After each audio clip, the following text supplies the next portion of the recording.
a populist international trend that is sponsored, even that has produced people like President Trump, etc., where eventually we forget that the state has not done its job, and suddenly the simple, let's just build a wall, kick them out, they're sending their rapists, they're sending all of that. I think it's dangerous because not only will it have consequences on citizens, President Trump taught us a very powerful lesson. When you sow hatred, you reap it, but not from foreigners. It ends up with the people marching into the capital, and these are fellow Americans.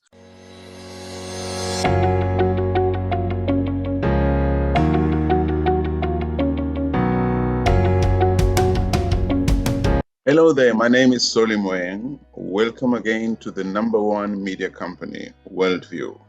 This is where we explore everyone's perspectives on all things that can broaden our worldview. Today, we have the one and only Mmusi Maimane, former leader of the Democratic Alliance, the main opposition party in South Africa. He's also a former pastor at Liberty Church, just like Martin Luther King used to be. I've always wondered where this man got this pulpit voice. Now I know. So Mmusi, I'm so delighted to be speaking to you. And I have to say also, Mmusi is also currently leader of the One South Africa movement. And of course, we want to know where that is going, what he plans to do with it. Has he got presidential ambitions? I hope he does, because that should excite the political trajectory of South Africa heading to the 2024 elections. Mmusi, welcome. I'm really happy to have you here. Soli, it's my great privilege, and I'm a big fan of your work, your insights, and it's my absolute privilege to be here on this platform, and I look forward to our conversation. Thank you very much. Thank you very much. So have you taken time to reflect, to think about things without all the pressure of being in Parliament, facing up the ANC every day since we left the DA? Yeah, I think the last 2 years have been an amazing opportunity. It's given me time to say, what do we really want to do for this country? Right. How do we reform democracy so that it works for more people? Mm-hmm. It's allowed me to think hard about some of the mistakes we made. And I think we can delve into some of the learnings that have emerged from there. But it also given me the energy to think that come 2024, we must be strong, we must be fit and going. So it's been really a good halftime. Yeah. Not a halftime without activity, because of course we participated in the local government elections, but a halftime nonetheless that was necessary to say, how do we launch forward towards 2024? So I'm quite excited, to be honest. Right. Look, when I speak to my students, I always say there are two kinds of mistakes. There are $10 mistakes and $1 million mistakes. It's okay to make a few $10 mistakes, wake up, stand up, dust off the dirt, and keep walking, because life is about like that. If you make $1 million mistakes, then it gets harder to stand up again. Sure. No, undeniably. And I think part of public life is that sometimes, let me put it to you this way. Mm-hmm. I lived in an era where obviously Jacob Zuma, the ANC, the hypothesis behind that became the central dominant figure in the country. Right. And I was grateful that at the time we led the opposition to end up with Jacob Zuma being out, ending up with almost the challenging of what does the African National Congress mean for South Africa? Right. But if I'm willing to be honest, I don't think I also invested enough time at saying, well, what then if you had the reins of power, what kind of country would you want to see? I think we all kind of fell into the slipstream of going, if the ANC says it will build houses, we would say we'll build more houses. Right. If the ANC says it would eliminate corruption, we said we've eliminated it already. And then if the ANC said we'll fix crime, it was kind of that tick for tat kind of conversation. And where they zigged, we kind of zagged type phenomenon. Now, I think I'm in a much better position to say, in your thinking, what kind of country do you want to see and how does democracy work better? And I think that's always a better frame to think. We have to answer the basic question. What happens after the ANC? What does life after the ANC look like for South Africans? Right. And yeah, so I think it's been a very, very costly but a very important exercise to do for my own headspace equally. Do we need a better ANC or something entirely not ANC in order to take South Africa forward? Look, firstly, I think the ANC cannot be reformed, right? Secondly, I think the ANC is too old to reform. You know, it has old ideas as a start. Right. It has old leadership, which I'm not trying to be ageist. It just means there's a frame upon which many of the ANC's leaders' values were shaped and entrenched well within apartheid. And I don't think they can divorce themselves at thinking that the problem they are still trying to solve is that. And then thirdly, I think more than anything, globally, when you think about the context of leadership and you think about the world we're going into a new terrain that will need new.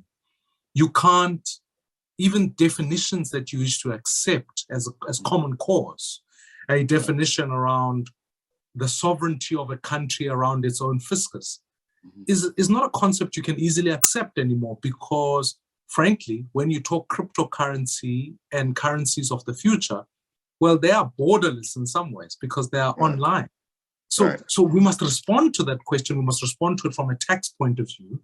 When you think about knowledge and education and all of these fundamental questions which sit firmly and squarely at the delivery of what good governments tend to do, that world is changing. So I really don't think we need a better ANC. I really am convinced that we need to build something fresh, something that re-entrenches democracy back into the hands of citizens that can launch a future for South Africa. So that's... Hello, everyone. If you're interested in advertising on WorldView, drop us an email at worldview.help@gmail.com.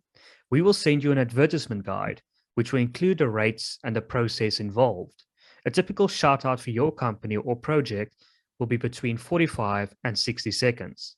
By advertising on our platform, you'll be supporting a company that wants to improve the public narrative. Once again, send us an email at worldview.help@gmail.com, which you can also find in the description below. Now, back to the interview. Okay, look, if I were to think in academic terms, the DA, the Democratic Alliance, is almost like your political alma mater. It gave you a voice, it gave you a platform, it sprang you into the public domain in South Africa. Do you have any negative or feelings towards the DA or individuals in the DA looking back after 2-3 years following your departure from it? Look, I think like anybody else, when we served the DA, I had a vision that wanted to say, how do we build a South Africa for everybody? Okay. And I felt that philosophically, there are now those who are in leadership within the DA who have almost moved away from the ideal of building a South Africa that works for all, instead focused on a party that works for a minority. Now, that is a philosophical difference that meant that we couldn't align on values, because there was an inherent belief that said, if we just consolidate minorities and get our numbers, we can have a say in government, but we are not going to govern so that we build a South Africa that works for everybody. So that was the first fight. The second fight is, I thought that in the leadership contestation, it became petty political as opposed to what is in the interest of South Africa. So where I feel negative towards the DA is that it's reduced itself to be a minority party. Others would say a race-based party. I think in certain instances, a regional-based party, in that it focuses almost in the Western Cape and Cape Town, and sometimes thinks like that. So I have a sense upon which I think that's a missed opportunity for a party and the role it ought to play in society, given where its ideological leanings sit. And then I do think that we now have a leadership group within the DA whose disposition is towards minoritism that doesn't help build nationhood. And I couldn't, in good conscience, not only serve under that, but continue to work alongside that for the purposes of the country, because the visions are vastly different. Yeah, look, my analysis at the time, and it hasn't changed much, and hear me out. I thought when you led the DA, you started having, first of all, the DA had ambitions to become the next governing party in South Africa. That was a push at the time. But it couldn't become that replacement to the ANC without attracting more black votes, because of the sheer number of black voters in South Africa. And you can't attract more black voters in South Africa if you don't appeal to some of the things that they hold dear. And I think you were beginning to have those conversations. In my analysis, it's normal that the elections that you left soon after would see a lot of traditional DA people leaving because they were not comfortable with the conversation. That's if you run a company, an organization, you start changing some things. Some people will not want to change, and it's okay. It means that the DA was preparing to rise, right? Once it had begun having those conversations, some people would be left behind, and then you attract more people. There's no way that you can have your cake and eat it. But then I got the feeling that the DA leadership panicked. They said, "Damn, people are leaving us," but that's okay. It means that you're preparing yourself to. You can't carry the same weight while you want to fly up. So why didn't you guys have that conversation that said, "But it's not. Don't look at this as failure. Look at it as preparing to attract more people." But it seems like it was seen as my money failed. Let him go.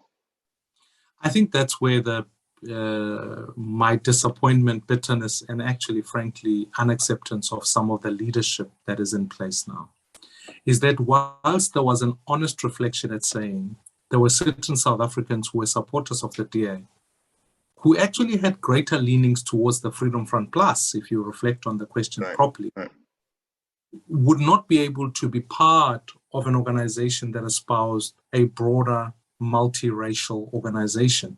We're going to, and that there was a reflective point that we had a conversation about that. But when people have ambitions for power, selfishly, without truly having the country's interest at hand, which I guess sometimes is the toxicity of politics, and then they fight and mobilize, as you would know, some of the lobby groups, donor base, etc. It created a toxic culture that even a vision for non-racialism couldn't find expression easier going forward. So I happen to think that, to me, this is where I think there's been a disingenuous approach, firstly. And secondly, it then almost became replaced by what seems so noble to say to somebody, we are colorblind. Now, when somebody says that, all of us wake up and we go, oh, that's such a nice idea. Of course, we want to be colorblind in society. And then they start to cite Martin Luther King, say, let them be judged by the content of their character. And all of those things have nice rings to them. But it's a misdiagnosis of Martin Luther King as a start, because he was very clear about the sense that in recognizing that you must appreciate that Black South Africans or African Americans at the time were marginalized. So you need to deal with the banking system, deal with so many other things.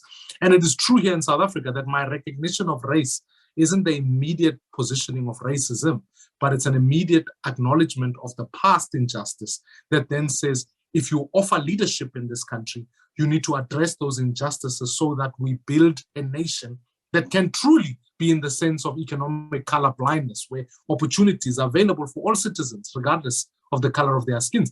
That is the exercise you must do. And the DA now has become lazy to doing that exercise, so much so that they've given up on the task to say, Kolo, we are just colorblind, which means the pain that many Black South Africans feel is not something that is appreciated.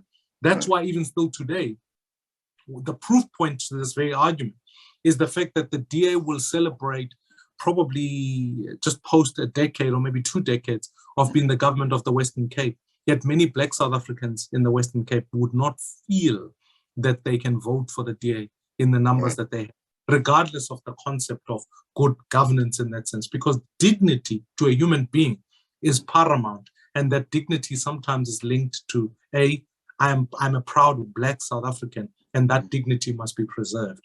But I happen to believe that as much as the hypothesis around where the ANC sits, there's a similar sort of disposition to where the DA sits, in that they form part of the old. They form part of those who fought against apartheid, and so that has become their almost rallying point. Now what we need to answer is, how do we create out of what is the 17 million South Africans who are not voting, or equally so those who have an interest in the political trajectory of this country? How do we coalesce them into a new vehicle? And I think there are examples of this that are now happening in Africa. If you think about Zimbabwe, CCC is a new, fresh voice that has been led by Nelson Chamisa. Bobby Wine is a new player in the recent number of years who have come on board happening in Uganda. UPND in Zambia, as led by Hakainde Hichilema. These are new formations that have literally not even a decade old, who are responding to Africa's challenges for the future.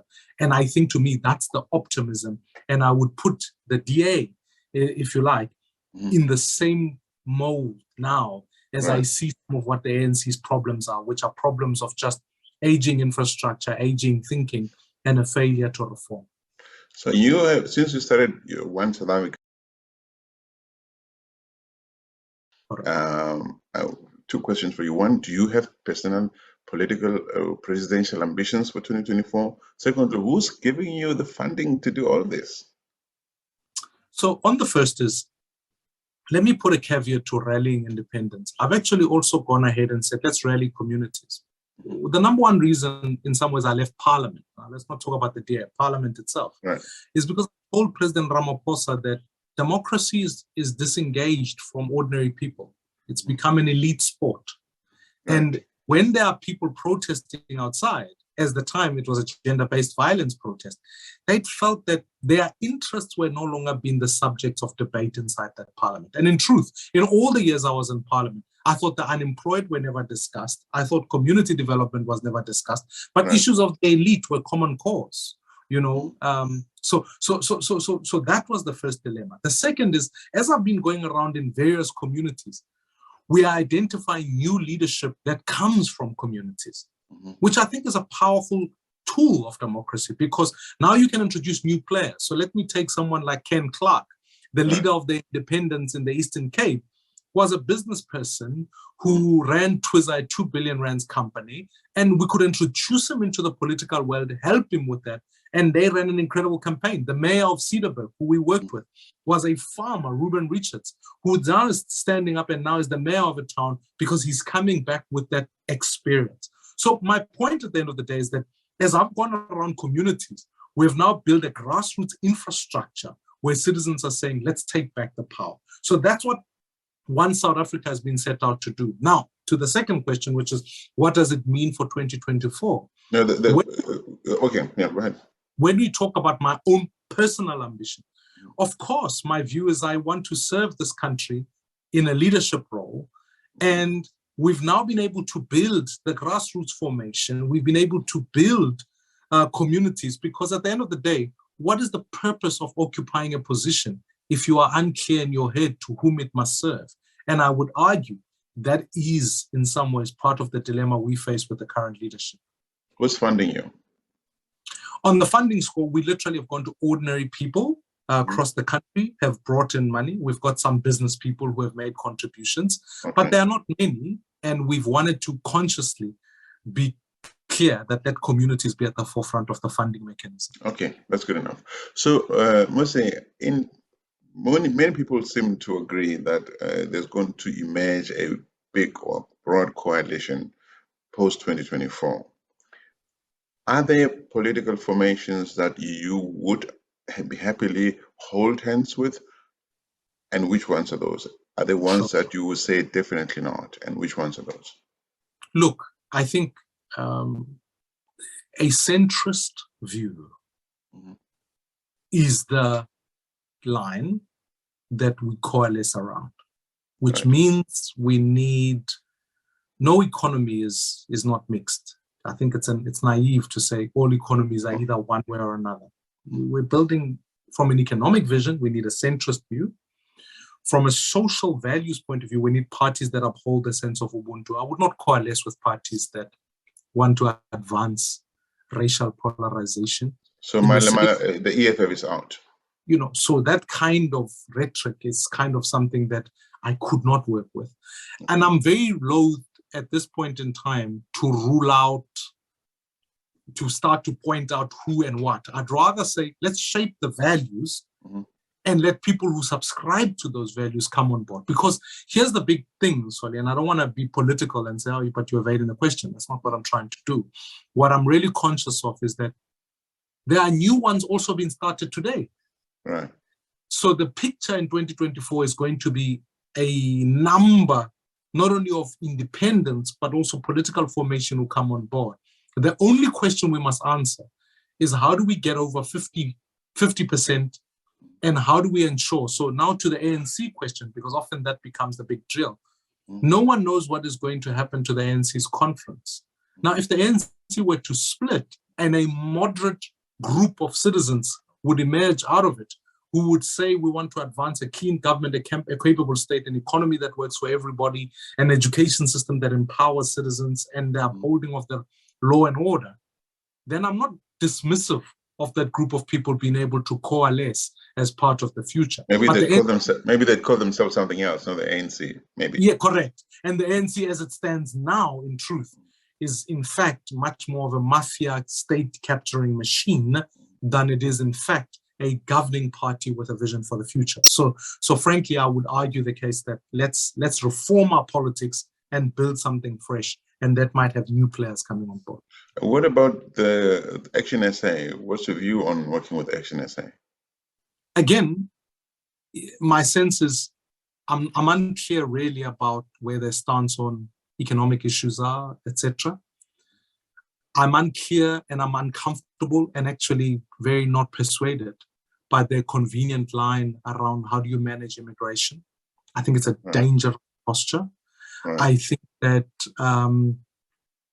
Soli, the value of a human being, regardless of where they come from, is always sacrosanct. We can debate other rights, but we can't debate the dignity of a human being. And that dignity is conferred to both the legal or the illegal person. It's conferred to the foreigner and the national and the local citizen. And I'm uncomfortable about some of the issues. But you do need to know who is in South Africa, surely. I mean, like we have porous borders. We maybe we're harboring criminals, child molesters in South Africa. We don't know they're in South Africa. Surely we need to have a system, an immigration system that controls that. Everybody in South Africa must be registered. I live here in this country. When I arrived here, I had to go and register myself with the municipality. Actually, I've moved once before. So when I moved from the place where I first arrived into this place where I'm at now, I needed to go and say, hello, my name is Mmusi Maimane, this is what I do, and I get a letter from the mayor to say welcome, and then 2 weeks ago, there was a formal ceremony to receive new arrivals into the city. They know I'm here. They know where I live. If I were to change addresses to go somewhere else, the post office will not deliver my mail because I haven't reported. So they know who's in South Africa. You don't know. How do you run a big city if you don't know how many people are there, who's staying there? You can't, just on the basis of humanity, say, let's just anybody come here. You could be harboring criminals. The issue that you are raising is about the capability of the state. It's got nothing to do with the person themselves. You could, even the people that your neighbor in the country you are at could very well be a criminal. That doesn't mean that that means the state's capability is able to arrest or not to arrest, even if they were a local of the country. The point I'm trying to make is, once you divert your attention away from saying, have we built a state that is capable, that is able to process visas, that is able to ensure that you get that letter, etc., starting with people who are already in the country means that one of these days, somebody could legitimately walk around the streets of any township and say, speak to us in a local language. And if you can't, you must be an immigrant, we'll kick you out. Even a policeman cannot discern the difference between legitimate documents or not, because that's not their competence. That's where border control comes in and controlled immigration and migration. We've got to deal with those issues. We've got to deal with the economic issues. So I don't deny the fact that, of course, we need to do that. But at the end of the day, a populist international trend that is sponsored, even that has produced people like President Trump, etc., where eventually we forget that the state has not done its job, and suddenly the simple, let's just build a wall, kick them out, they're sending their rapists, they're sending all of that. I think it's dangerous because not only will it have consequences on citizens, President Trump taught us a very powerful lesson. When you sow hatred, you reap it, but not from foreigners. It ends up with the people marching into the capital, and these are fellow Americans. For South Africa's purposes, and for Africa's purposes, we need controlled migration, we need to register people, but we need to have a dialogue about what human rights are in Zimbabwe, in Zambia, so in all parts of the continent, so that we can manage that issue. Okay, that leads to my next question, which you almost partly answered. Now, if you're to measure the most powerful politician in South Africa post-2024, what would be your view on foreign affairs, on South Africa's international relations? Maybe let's cut it into two parts. The one is South Africa's relations to Africa, and the other part is globally. How do you position yourself vis-a-vis the West, the East, and globally? What would be the driving force for South Africa's positioning globally? Look, I think we mustn't depart from our own constitution. Our own constitution upholds human rights and dignity globally. And where there are violations of human rights, South Africa must be at the forefront of leading the upholding and the maintenance of that. So when it comes to places in Africa where people are violating democratic rights, I fought against Omar al-Bashir, not because I'm trying to be anti-African, but I thought what was going on in South Sudan was something that we could not stand up and support. So we needed to act. And it's the same as what's happening in Eswatini. I've been fighting that battle. It's the same as what's happening in Zimbabwe. Where people are violating human rights, South Africa must be at the forefront of the fight against it in the continent and also globally, regardless of where it takes place. But the second value that underpins your foreign policy is your own trade ambitions. Now, South Africa, let me use a real case in point, real life, Russia, Ukraine, as things stand at the moment. Right. The dilemma with that issue is that South Africa is taking a position of not only Russia as we know it today, but of the Soviet Union, which is a historic position, given the fact that it now takes a posture against Western democracies, who, when you look at South Africa's trade relations, the top 4 countries come from the West, and the 5th one being China. So I think that is a misdiagnosis of a balancing of human rights coupled with trade ambitions. And I think South Africa missed the boat on it. So my foreign policy position says, let's define what our economic trade objectives are, and let's uphold human rights. And I think let's take that position going forward. Yeah. Look, sometimes as a state, you need to be able to decide whether you look at the world from the lens of human rights or from the lens of state interests. And sometimes something might be good for state as a matter of state interest, but in terms of human rights, you won't support. I give you an example. South Africa a number of years ago voted, abstained from a United Nations vote on the protection of the human rights of LGBTIQ plus communities. And when the minister at the time was asked, but why? You guys have enshrined these rights in your constitution. How do you go out there and not defend them?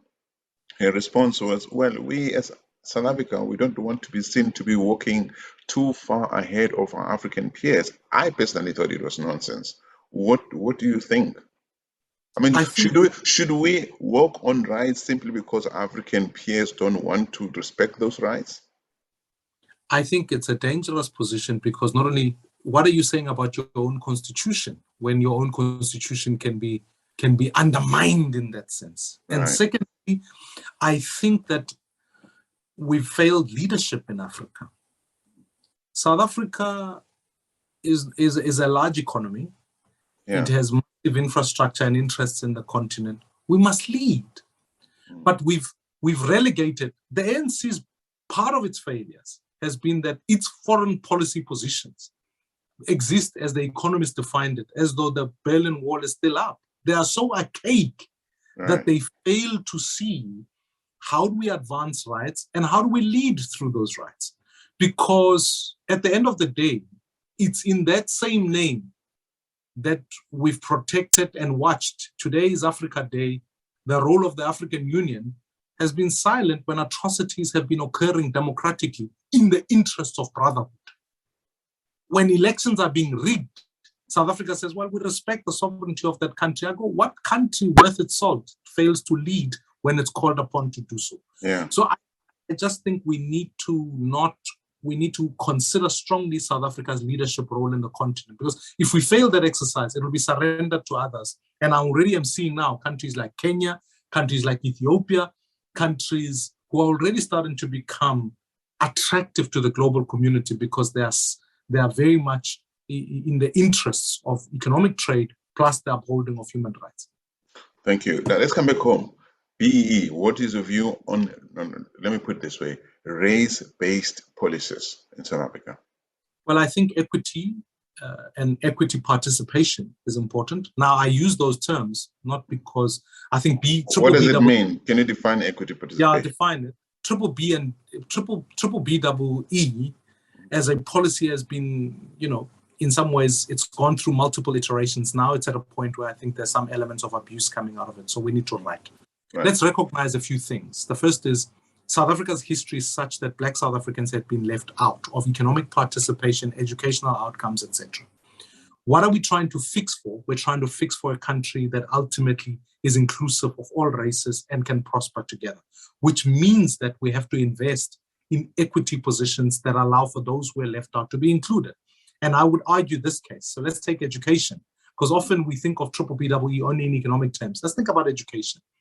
What if we said to ourselves, if your child, if you are a child whose parents never had an opportunity to go to university, it is logical that emerging from that position, it is likely you are a Black child, and furthermore, that your parents were not able to get you into university because they financially are not able to do so. The state and the private sector must be able to say, how do we fund that child's tuition so that they can participate? That is broadening the inclusion conversation so that more citizens can participate. What do you say to a white child from a poor family who can afford to take them to university? Do you say, sorry, you're white, you can't? Of course, in the midst of that, I think that those cases are few and rare, to be honest. No, we're not talking numbers, Maimane. There's a child who is white South African, who comes from a poor white South African family, who presents herself or himself with potential. Do you say to them, because you're white, let's not numbers? No. Of course, that's not the point. The point is that child must also get assistance as they would. NSFAS is not, in this instance, it's available for that same child. I'm talking about equity measures that are focused on intervention that say, here's what we're trying to fix. I will never be part of a country that eventually says, by virtue of, because at the end of the day, I want all citizens to thrive. And that is a vision that includes white South Africans equally so. So I'm not dismissing that point. Of course, white kids in this country who are poor must be included in the programs that ensure that they can participate. We've got to fix the whole. But where I'm saying the urgency and the pain still sits in many Black communities for many different reasons. We've got to be able to fix those. And equity is a part of the exercise. And I would like for white South Africans to say to themselves also, they can be part of that conversation, part of contributing to that, rather than companies sitting back and saying, let's give shareholding to Maimane and Sons because they're few. Let's rather ask, where is that shareholding going to employees so that more people can participate? We're not only income unequal in this country, but we are asset unequal. So how do we ensure that there's a transfer that keeps our society stable over a long run? We fail that exercise, we will build multiple South Africas. And when I say I want to build one South Africa, I truly mean all citizens, Black and white, must participate not only in the justice component of the country, but also in the prosperity of the country. Let's suppose a white student who is now today, as I speak to you, 21, 22, 23 years old, born obviously after the end of apartheid, starts a business. Do you say to them, you got to give a share of your business to a Black child? So if you want to benefit from government deals? But that's where BEE has been pernicious, in that it's insisted on that kind of mechanism. And what I'm saying is that that's a challenge. Well, clearly it's unworkable, right? So I don't take that position. I'm simply saying to that child, to that business, as I would to a Black business of the same ilk standards, the same descriptors you are saying, is that if you employ people over a certain number, you must be clear that not only is it a conversation about equity, it's about consciousness and capitalism.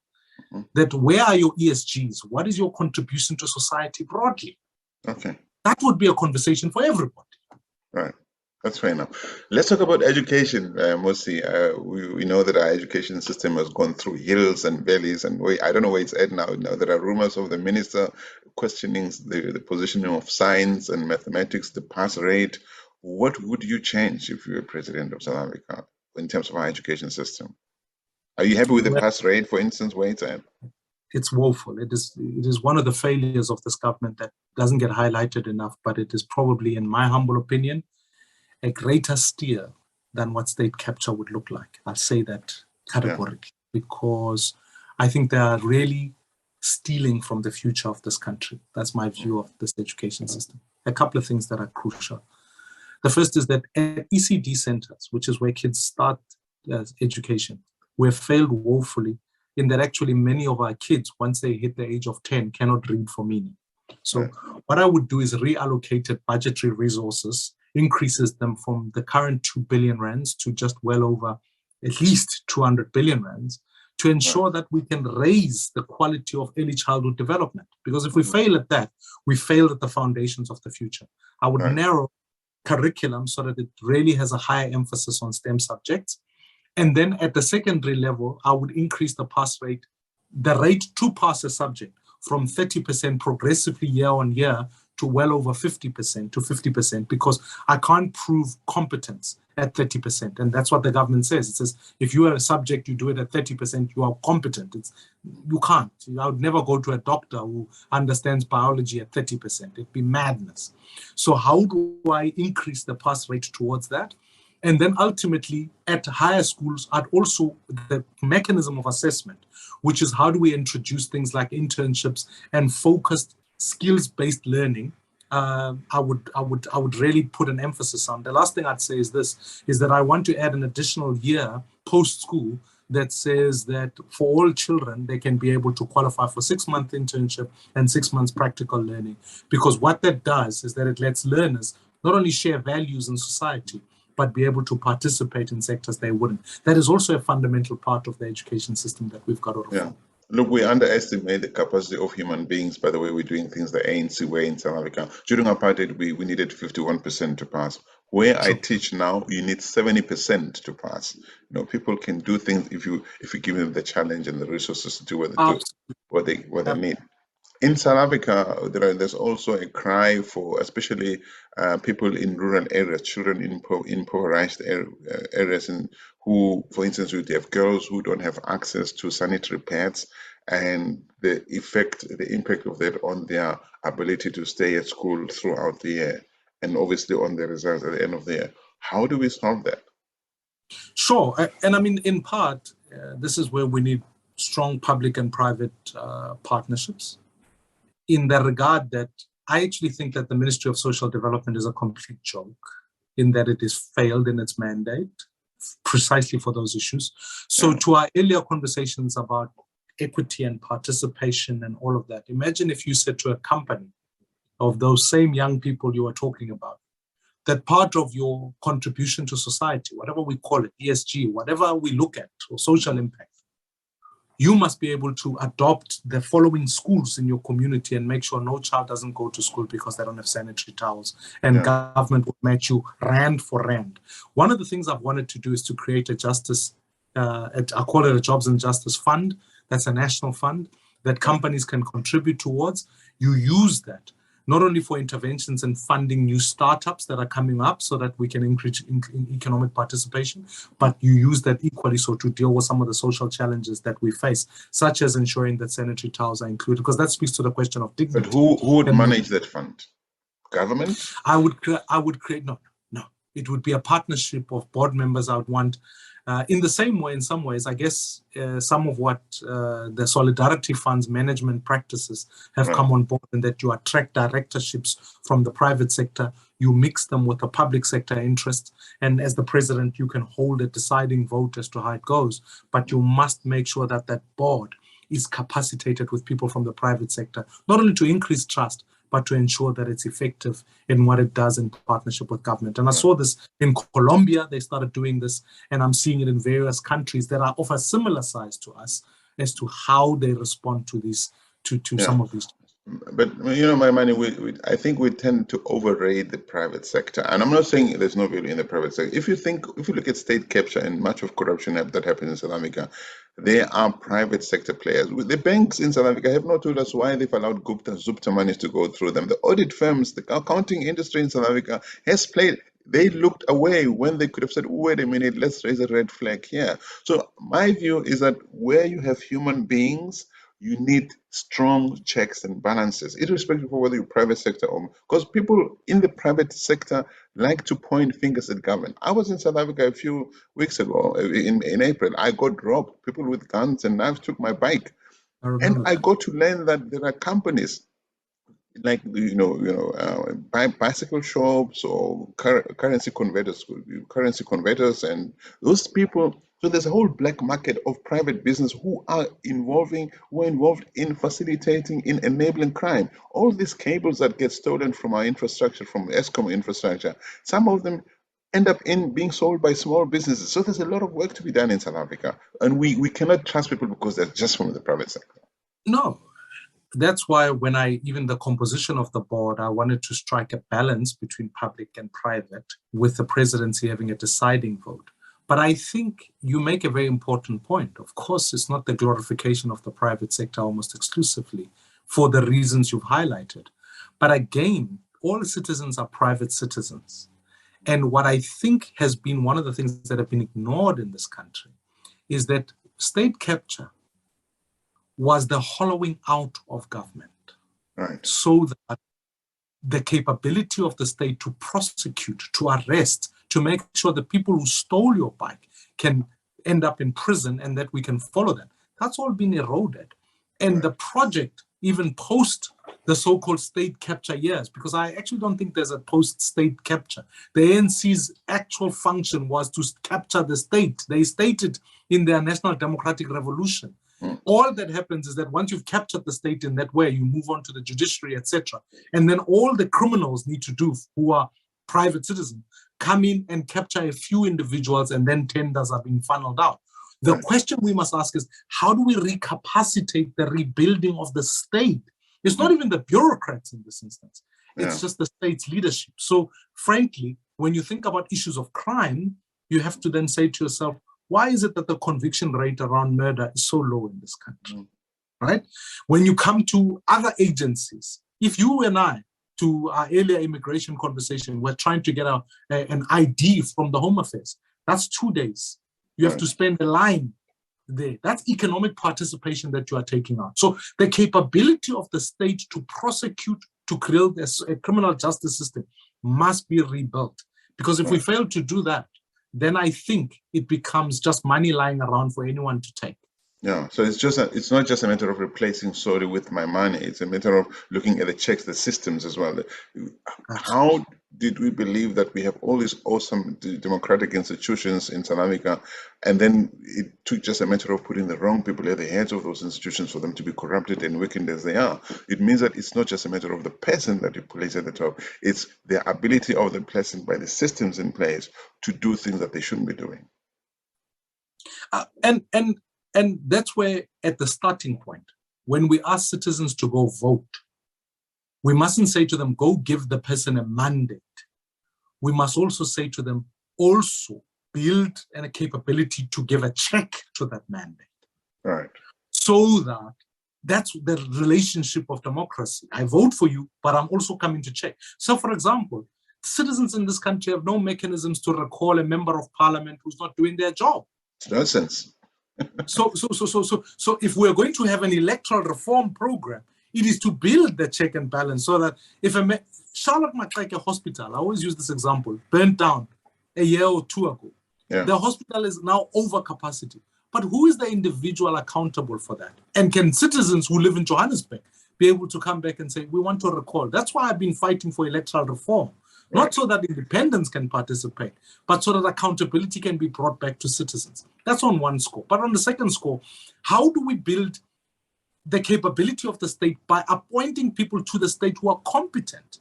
Because cadre deployment or cadre state capture deployment, because that's really what it is. It's when you then say, you know nothing about energy, but we'll send you there to go run a power station.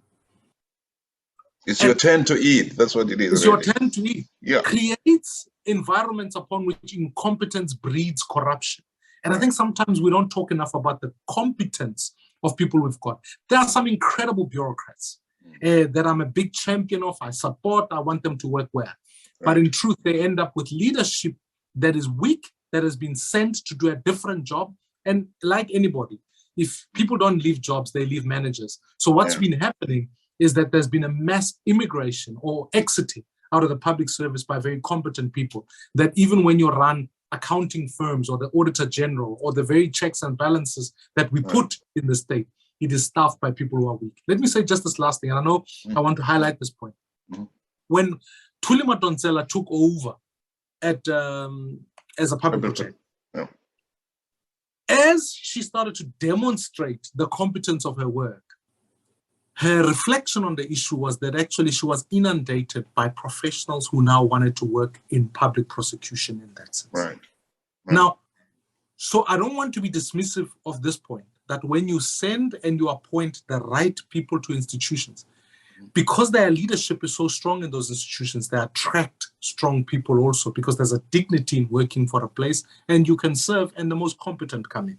Speak to any young person from any top school in this country and ask them if they want to work for a government department. Many of them will tell you no. Now that's a problem, because we want the best working for the state. Economies that have succeeded, the Asian tigers, have succeeded on the back of the fact that the most competent feel it their greatest honor to serve the state. And that's what, and I'm not being statist. I'm just simply saying. No, I'm with you. Yeah, I'm with you. Do you think Shamila Batohi is the right NDPP for South Africa right now? At this stage in time, looking at a track record, I had all hopes for Shamila. I thought that she would do a really good job. I'm becoming less and less convinced that that's the case, given the state of prosecutions and the leadership that has been falling out. So what I think we need to do is, when we rebuild the entire criminal justice system, the Act actually makes provision for the appointment of more SIUs, so that actually one of the mistakes of state capture was that it became an inquiry rather than a prosecutorial method that comes into it. They only bolted that on later. So we've got to put prosecutorial power into that upfront, so that people know that this is an actual process that's on the go, broaden the capability of the National Prosecuting Authority, and ensure that actually that when those cases come on board, even at lower courts level, there's efficacy in who the prosecution takes place. So at this point in time, the institution, I think, is struggling, and we need to broaden it, capacitate it, fund it better, and ensure that more SIUs are in place, so that you not only are dealing with complicated crimes that sometimes get lumped onto the courts because the political power is failing to do its job. Right. Mmusi, you touched on my next point a little bit. I just want to explore it further. Now, in November or December this year, we have the next electoral conference of the African National Congress. We know that the RET people, all those baddies who coalesce around Jacob Zuma, are gunning for Ramaphosa. Ramaphosa has been a weak president, in my view. There's no leadership in there. That is my view, of course. Do you wish for Ramaphosa to come out the winner, so that he leads the ANC to the what I hope will be a 2024 electoral Armageddon for the ANC? Or doesn't it matter for you who emerges the winner in December 2022? It does matter. And this is a very difficult position, because in some ways the short answer is that, frankly, I think the ANC needs to be voted out. I happen to think so. But I also am very clear about the fact that we are in the continent of Africa, where if people who are not trained in upholding constitutionalism and the rule of law amass power, because if someone else other than Ramaphosa was to win, we know, as is practice in the ANC, that he will be removed. A new person, whoever that person is, will come on. If that person is not a constitutionalist, then it does put into doubt the free and the fairness of the elections in 2024. Right. That the rules could change. Whereas at this point in time, for all the flaws that I think President Ramaphosa has, the one thing I would say, at least he understands, given his training as a lawyer, as a drafter of the Constitution, is that he will uphold constitutionalism. And he also, given this practice, when the ANC lost elections in the local government elections, it wasn't obstinate at saying that power must change. Actually wanted to sit back and say, this is the will of the people, let change occur, however way it takes place. And I would think that you need that kind of leadership in 2024. Otherwise, you could cast those elections in a dim light. And I think Africa has taught us too many lessons in this regard. I don't endorse him because I just happen to endorse him because I endorse the Constitution, and we need someone at the helm who can protect it. But yeah, I hear you. Ramaphosa is a difficult, it's almost like a moving target, isn't it? Because, he has been quiet in moments in South Africa when he shouldn't. He acts under pressure. Look at the SAA deal. What's going on there? Why is he quiet? He needed to be pushed by South Africans to say to the Minister Mtetwa, dude, move away from this flag thing. Children are dying in hospitals in South Africa. There's so much poverty. Levels of crime are high.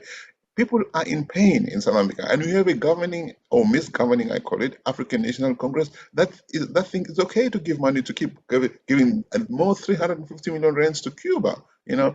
Yesterday the Minister of Defense stood up and said, we don't have money. We don't have money to do the things that you want us to do. But they spent almost 250 million rands on Cuba. What's going on? What are the priorities of this guy? And the president doesn't say these things. As leader of the ANC in South Africa, he doesn't stand up and say, wait a minute, that is not wrong. He needs to be pushed first. Even when we push him on many things, he doesn't stand up.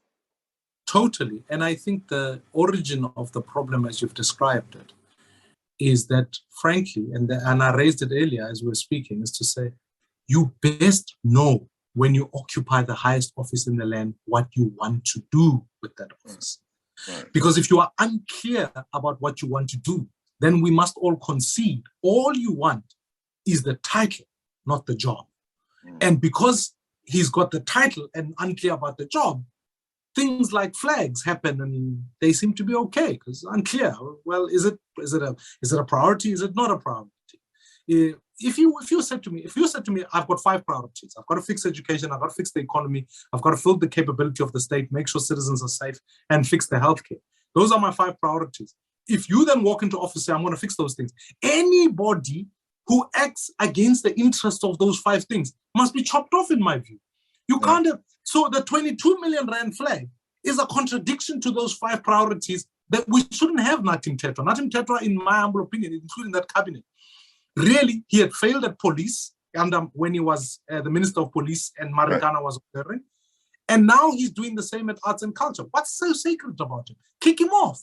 We are waiting for people to be corrupt and public pressure to rise up around corruption, then we fire them. But there are people who have been stewards of the economy of South Africa, and the unemployment level is such that it's the highest now, at least in the world, one of the highest.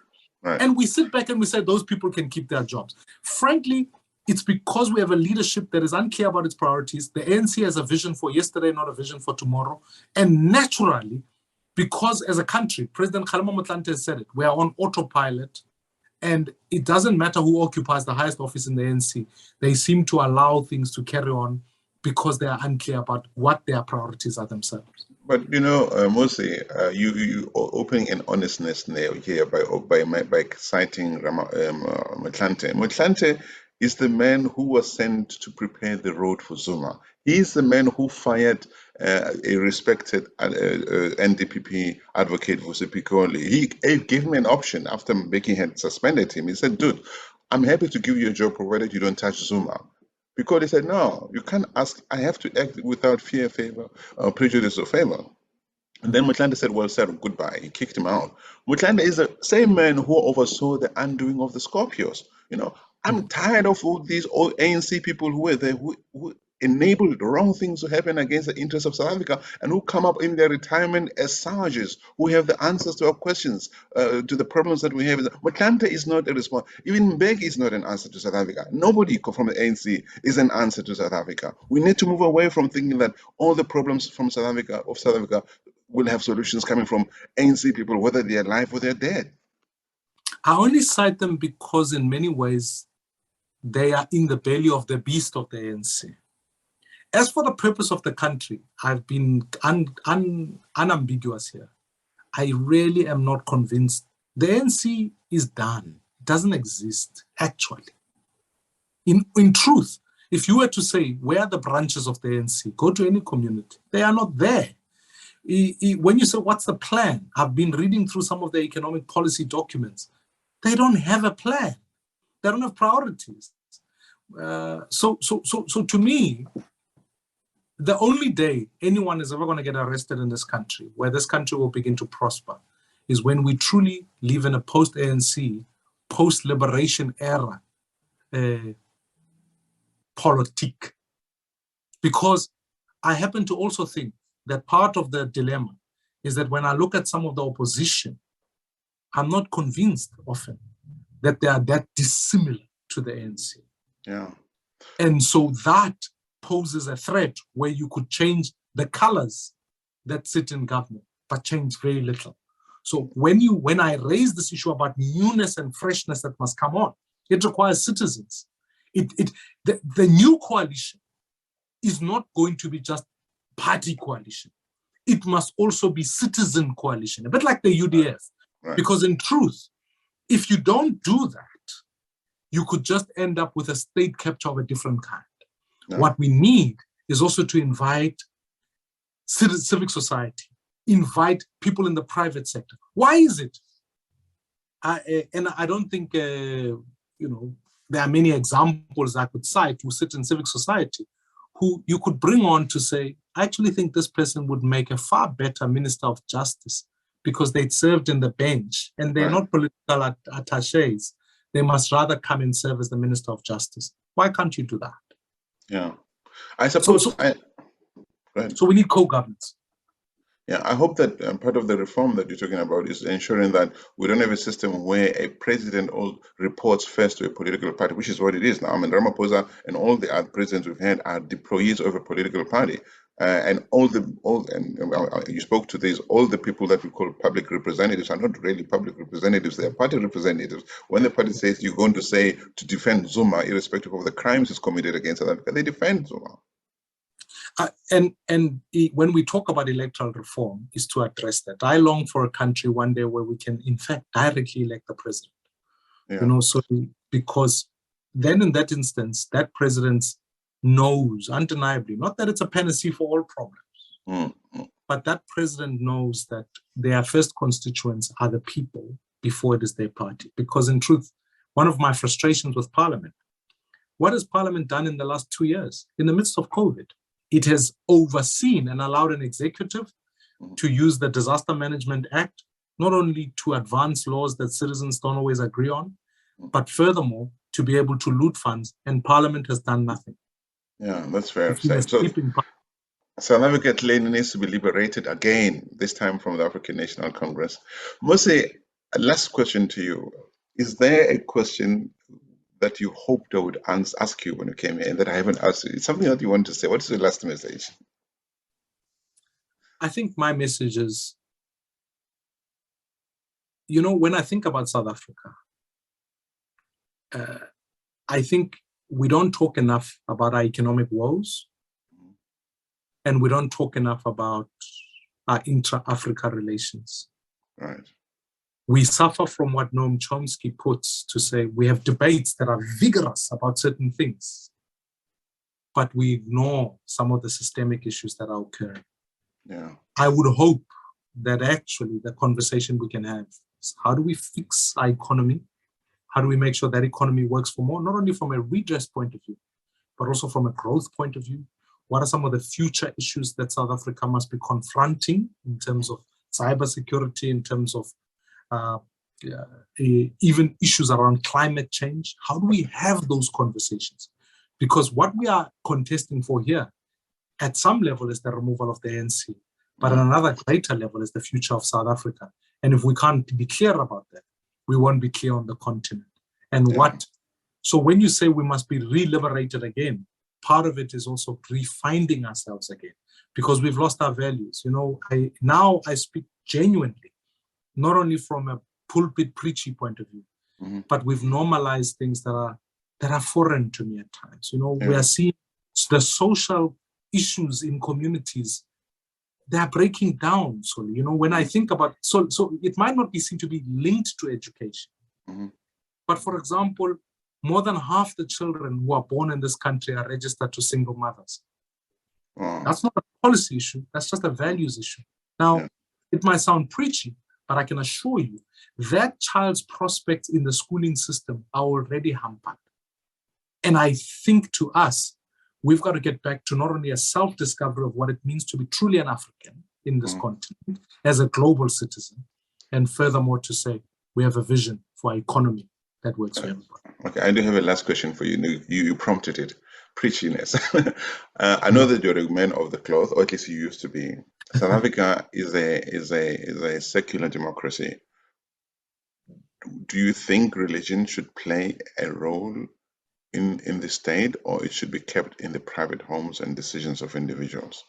No, I think individuals have the right to make their decisions. That's what the Constitution, what God you choose to worship, what faith you choose to subscribe to, it's a private matter. But where I think all faiths tend to agree is on the question of values. And I think values must be societally led, because the very country you are in, in fact, in Scandinavian countries, prove the point profoundly, that when society can agree on values, and many of those values were led by people like Soren Kierkegaard, and many of those who brought some of those values, brought them for the very purpose of saying, if you can't police everything, if there's a crime problem, someone must be able to say, hey, Solly dropped their wallet at the train station. I'm going to go to find out how I can get this back to Solly. It happens here where I live, heavily. But that's because values are infused in society to say, who we are is about the care of other human beings. We've got to build that back here. I think they call it building. I've got to get the exact words for it. There's a sense upon which there's communal values. And South Africa today, that cannot always define itself as what does it mean to be a South African? And I think, to me, in the midst of racism, polarization, all of those issues, we must, as leaders, stand up and say, that's not who we are. Who we are is actually people who are, and it's true, actually. We are people who are generous. We are people who are hardworking. We are people who are in some way socially conservative. But in the main, to be South African is to be generous in spirit. And I think if we build those values in society, we'll find that other issues like crime, making sure kids stay at school, and all of those things become things that are worked out and are policed by the people themselves, not by the state. Yeah, but there must be leadership from the front. All brands, even in the country brands, are led from the front. Somebody must set the tone. And right now, we are rudderless. Nobody's setting the tone. Nobody's saying we can't be throwing newspapers and cans all over the place. It's a simple thing. But South Africans just throw stuff. And nobody at the front is saying, wait a minute, why do you do that? Yeah. That's why I want to serve this country, because I think not only have we lost our vision, but we've lost our values. And I want to be able to bring a combination of those two things, because then when you've got those two things, you can truly derive the value of Africa, because then there's so much. You and I can go on forever. I'm so tempted to ask so many other things, but I absolutely love this discussion. And I really have and appreciate you coming to join me for the discussion. I'm sure a lot of people are going to enjoy it as well. And for those of us who've been watching, who are still with us till the end of this discussion, it means if you've enjoyed it, you've enjoyed me learning so much, you learning so much from Mmusi, hopefully having your own perspectives being broadened and your worldviews enriched even further. If you have loved the discussion, please continue sharing the discussion on your pages. Visit us at worldview.com. Support the platform as best as you can. Mmusi, thank you very much. And of course, to everybody else, this is Mmusi Maimane. I'll see you again in our next discussion.